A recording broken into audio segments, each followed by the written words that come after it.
तो साथियों, एक कहावत है कि 100 साल जीवित रहने के लिए 100 साल जिंदा रहना जरूरी नहीं। आप जितने भी साल जीते हैं उसमें एक ऐसा काम करके जाइए जिससे लोग आपको 100 साल तक याद रखें। तो साथियों जोहार, मेरा नाम संकट महतो। इस वीडियो में सबसे पहले तो भारत माँ के उस वीर सपूत क्रांतिकारी शहीद खुदीराम बोस को कोटि कोटि नमन। आज उनका शहादत दिवस है और भावपूर्ण श्रद्धांजलि।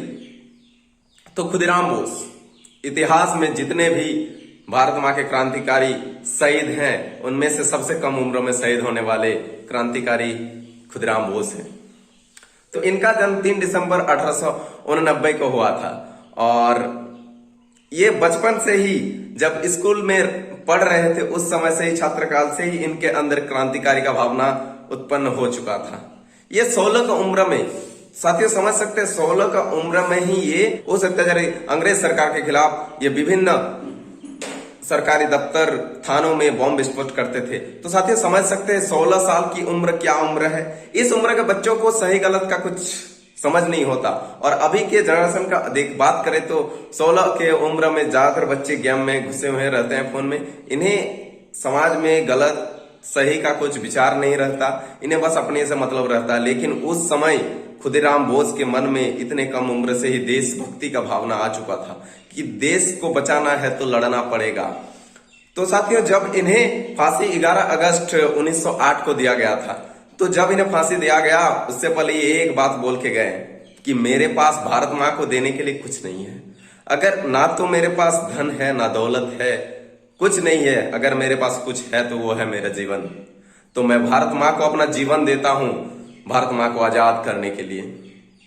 और इन्हें 18 साल की उम्र में 11 अगस्त 1908 को फांसी दे गया। आप इस गाने से तो वाकिफ ही होंगे, खुदीराम बोस के द्वारा फांसी में चढ़ने से पहले गाया हुआ गाना था कि एक बार विदाई दे माँ घुरे आसी, हासी हासी पूर्व फांसी देखबे भारतवासी।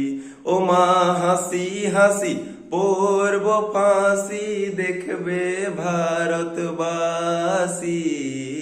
एक बार विदाई दे माँ घुरे आसी। तो ये गाना खुदीराम बोस के द्वारा गाया गया था जब उन्हें फांसी दिया जा रहा था।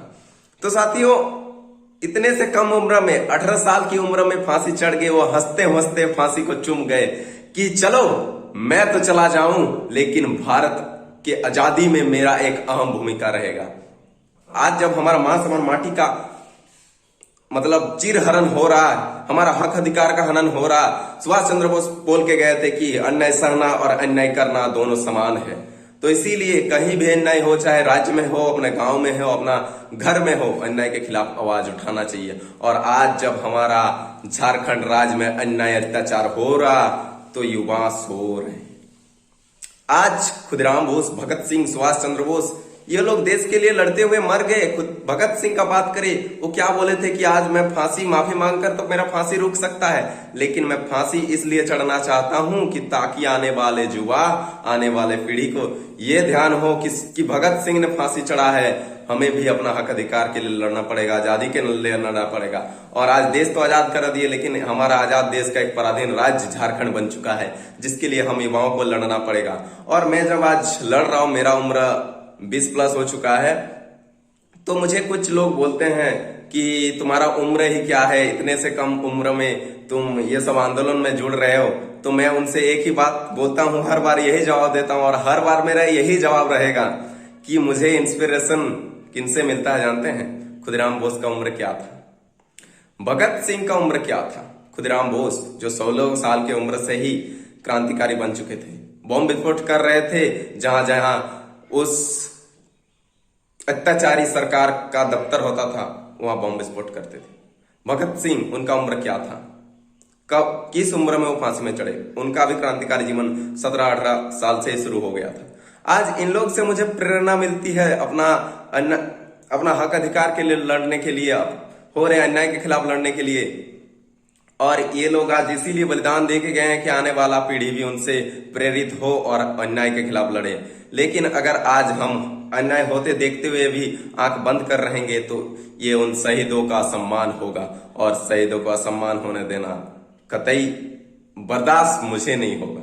इसीलिए मैं तो जागरूक हो चुका हूं, अपना हक अधिकार के लिए लड़ रहा हूं, अन्याय के खिलाफ लड़ रहा हूं। और आप सभी युवाओं को भी जागरूक होना पड़ेगा। नींद से जग जाइए, आज नहीं जगेंगे तो ये माटी, ये झारखंड देर नहीं है गुलाम बनने में, याद रखिएगा। तो साथियों, आज हमारे बीच खुदराम बोस तो नहीं है, भगत सिंह तो नहीं है, सुभाष चंद्र बोस तो नहीं है, हमारा निर्मल दा तो नहीं है, लेकिन उनका विचार अभी भी जिंदा है। भले ही उनका शरीर को मार दिया गया, लेकिन उनके विचार को मारा नहीं गया है। खुदराम बोस, भगत सिंह, चंद्रशेखर आजाद, सुभाष चंद्र बोस, हमारे राज्य के निर्मल महतो, ये सब क्रांतिकारी थे, ये सब शहीद हुए हैं। इनको तो मार दिया गया है, लेकिन इनके विचार को मारा नहीं गया है, और ना ही मुमकिन है इनके विचार को मिटाना। तो साथियों, चलिए आज इन तमाम शहीदों के दिखाए हुए रास्ते पर हम चलकर इस झारखंड को, इस भारत को एक अच्छा, सुंदर, स्वस्थ और भ्रष्टाचार मुक्त देश, भ्रष्टाचार मुक्त राज्य, भ्रष्टाचार मुक्त अपना गांव बनाते हैं। और याद रखिए, अपना गांव का अगर अत्याचार हो रहा है उसके खिलाफ अगर आवाज नहीं उठाते तो देश में अत्याचार हो रहा आप आवाज नहीं उठा रहे। अपना राज्य में अत्याचार हो रहा आप आवाज नहीं उठाते, मतलब देश में अत्याचार हो रहा आप नहीं उठा रहे आवाज। तो इसीलिए साथियों, जहां भी अन्याय दिखे, अन्याय के खिलाफ लड़िए। और आज जब हमारा हक अधिकार का हनन हो रहा है, 1932 का खतियान एक छिड़ चुका है जयराम दा के नेतृत्व में, तो आइए साथियों, आज हर घर से एक खुदराम बोस, हर घर से एक सुभाष चंद्र बोस, हर घर से एक चंद्रशेखर आजाद, हर घर से एक भगत सिंह और हर घर से एक निर्मल महतो निकलने की बारी आ चुकी है। चलिए हर घर, हर मोहल्ले से, हर गांव से एक एक निर्मल महतो, एक एक भगत सिंह, एक एक खुदराम बोस, एक एक सुभाष चंद्र बोस, एक एक चंद्रशेखर आजाद निकलते हैं। कैसे रुकेगा हमारे राज्य, हमारा माटी, हमारे देश का विकास का पहिया? कैसे होगा भ्रष्टाचार, कैसे होगा अन्याय? तो साथियों, ज्यादा कुछ नहीं बोलूंगा। तमाम शहीद अमर रहे और खुदराम बोस के चरणों पर कोटि कोटि नमन एवं श्रद्धांजलि। इसी तरह से जब जब अन्याय होगा, हर गांव से, हर मोहल्ले से, हर राज्य से एक खुदराम बोस का जन्म होगा, जो अन्याय के खिलाफ लड़ते हुए मौत तक को चूम लेंगे, लेकिन अन्याय सहेंगे नहीं। साथियों, तमाम शहीद अमर रहे। जय झारखंड, जय हिंद, वंदे मातरम।